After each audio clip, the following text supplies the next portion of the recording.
مبارکہ میں یہ بھی ہے کہ حضور علیہ الصلوۃ والسلام فرماتے ہیں کہ میں جب انبیاء کرام سے ملا آسمانوں پر گیا شب معراج کے دن تو اس وقت میری ملاقات موسیٰ علیہ السلام سے بھی ہوئی اور اس وقت میری ملاقات حضرت عیسیٰ علیہ السلام سے بھی ہوئی. حضرت ابراہیم علیہ السلام کا بھی ذکر آتا ہے اور حضرت یوسف علیہ السلام کا بھی خاص طور پر حدیث مبارکہ میں ذکر آتا ہے. تو اس پر 2-3 کھلیے ان کے خط و خال کہ وہ کیسے تھے آپ حضور علیہ الصلوۃ والسلام نے صحابہ کرام کو بیان بھی فرمائی. اور جب موسیٰ علیہ السلام کی بات آئی تو حضور علیہ الصلوۃ والسلام نے ان کا حلیہ بتایا کہ موسیٰ علیہ السلام دکھنے میں دبلے پتلے ہیں اور ان کا قد بہت بڑا ہے، یعنی دراز قد کے ہیں اور بال جو ہے ان کے گنگریالے ہیں، یعنی کنڈلا والے بال جو کہتے ہیں. فرمایا گنگریالے بال ہیں اور دکھنے میں ایسے ہیں جیسے ہمارے جو قبیلہ ہے قبیلہ شروع اس طرح کے لوگ جیسے ہیں. اس طرح کا حلیہ حضرت موسیٰ علیہ السلام کا تھا. یعنی صحابہ کرام کو سمجھانے کے لیے آپ نے قبیلہ بتایا کہ اس طرح کے جو لوگ ہیں ان کی شکل و صورت، ان کی وضع قطع، ان کا قد، ان کے بال، ان کی شکل و صورت حضرت موسیٰ علیہ السلام سے ملتی ہے. اس طرح کے حضرت موسیٰ علیہ السلام تھے.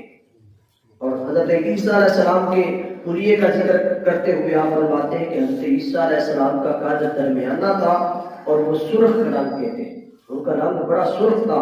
اور فرمایا کہ اتنے فریش اور تازہ تھے کہ یوں لگ رہا تھا کہ ابھی حمام سے نہا کر ابھی باہر نکلے.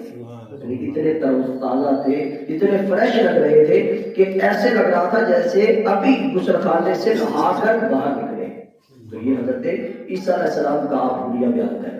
اور حضرت ابراہیم علیہ السلام کے حوالے سے آپ فرماتے ہیں، آپ نے ساری باتیں ختم کر دی کہ حضرت ابراہیم علیہ السلام آپ کی جتنی اولاد ہے، حضرت ابراہیم علیہ السلام گویا بتا رہے ہیں کہ میں نے آپ کی ساری اولاد کو دیکھا ہے. فرما رہے ہیں حضرت ابراہیم علیہ السلام کی جتنی اولاد ہے ان اولاد میں سے جتنے بھی آپ کے افراد ہیں، جتنی بھی اولاد ہے ان میں سے جتنا میں ابراہیم علیہ السلام کے مشابہ ہوں کوئی اور نہیں ہے. فرمایا کہ میں سب سے زیادہ شکل و صورت میں حضرت ابراہیم علیہ السلام سے ملتا جلتا ہوں، ان سے مشابہ ہوں. فرمایا کہ ساری اولاد سے پتہ چلا کہ حضور علیہ السلام نے حضرت ابراہیم علیہ السلام کی ساری اولاد کو دیکھا.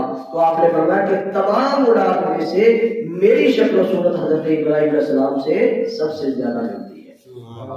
تو یہاں پر یہ بھی بات طے ہو گئی کہ حضرت موسیٰ علیہ السلام وہ تو چلے گئے حضور علیہ السلام سے بہت عرصہ پہلے اس دنیا سے. تو آپ جب شب معراج واپس آئے نمازوں کا تحفہ لے کر، نماز کا تحفہ لے کر، حضرت موسیٰ علیہ السلام سے ملاقات کیسے ہو گئی؟ ہمارے ہاں تو عقیدہ یہ بتایا جاتا ہے کہ جو مر جاتا ہے وہ مر کے مٹی ہو جاتا ہے. تو کس طرح حضرت موسیٰ علیہ السلام حضور علیہ السلام سے گفتگو کر رہے ہیں، ملاقات کر رہے ہیں، انہیں مشورے دے رہے ہیں. تو اس پر یہ حدیث مبارکہ جو میں نے پہلے عرض کی کہ حضرت انس رضی اللہ تعالیٰ عنہ سے راوی جو حدیث مبارکہ ہے کہ انبیاء کرام جو ہے فرمایا کہ وہ قبور کے اندر زندہ ہیں اور وہ نماز بھی پڑھتے ہیں. اور دوسری حدیث مبارکہ جس میں حضور علیہ السلام نے بھی فرمایا کہ اللہ تبارک و تعالیٰ نے انبیاء کے جسموں کو زمین پر مٹی پر حرام کر دیا ہے، وہ کھا نہیں سکتے.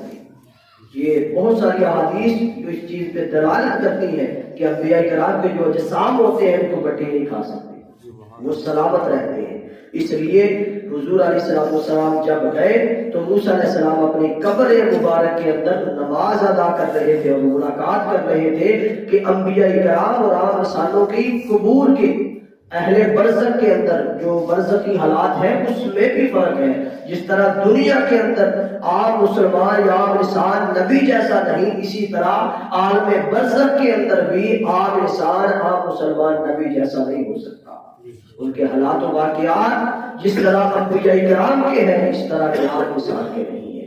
ان کو خصوصی پروٹوکول حاصل ہے کہ وہ اپنی قبور کے اندر نماز بھی ادا کرتے ہیں اور انبیاء آپس میں ملاقاتیں بھی کرتے ہیں. حضور علیہ السلام اور موسیٰ علیہ السلام کی مثال ہم سب کے سامنے ہے. تو ہم کبھی بھی ہمیں یہ عقیدہ بتایا گیا تھا کہ وہ بھی ہم جیسے ہیں، حالانکہ وہ ہم جیسے نہیں ہیں. ہم صرف سمجھتے رہے کہ وہ ہم جیسے ہیں، وہ ہم جیسے نہیں ہیں. اور ان کا یہ عالم بھی ہم جیسا نہیں ہے، عالم برزخ بھی ہم جیسا نہیں ہے، اور عالم آخرت یوم محشر قیامت کا دن بھی ہمارے جیسا ان کا نہیں ہوگا. ان کو شفاعت کے حق اللہ پاک نے دیے ہیں. ہم تو بے اختیار ہیں, ہمارے پاس کوئی اختیار نہیں.